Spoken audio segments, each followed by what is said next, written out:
Now, yesterday, the government announced 40 new clinics across the country, which will be dedicated to treating long COVID. This is where patients continue to suffer serious after effects months after the disease has gone.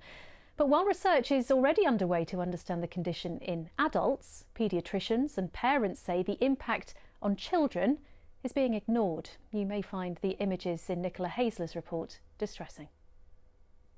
Fatigue, fevers, swallowing problems, nerve pains.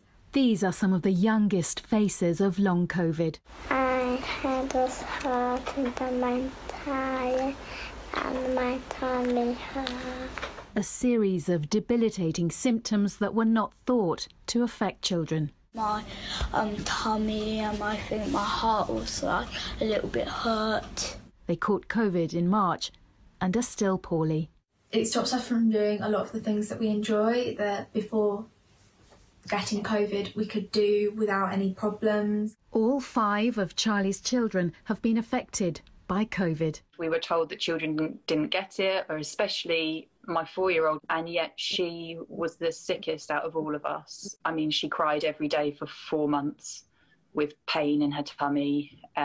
She barely got out of bed. She lay on the sofa for days.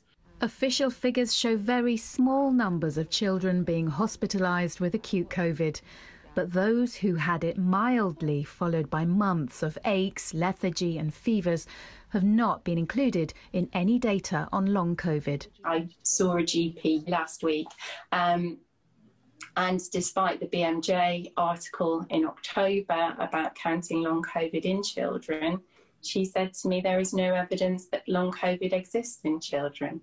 So to gain the support and the resources that I need to find out what is wrong with my 3 children is just so difficult. Many of them have disabling symptoms that, 7, 8, 9 months on from that initial wave, they're still ill and they're not getting better, and we don't have any answers. The NHS has just announced it will open 40 long COVID clinics, 6 of which will be in the East.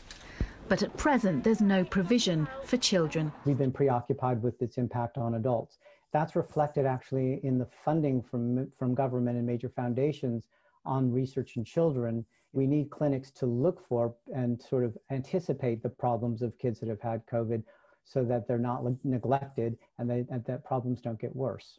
For parents, it's the uncertainty of not knowing when and if their child will recover. Muscle aches and pains, heartburn. Nicola Haseler, BBC Look East.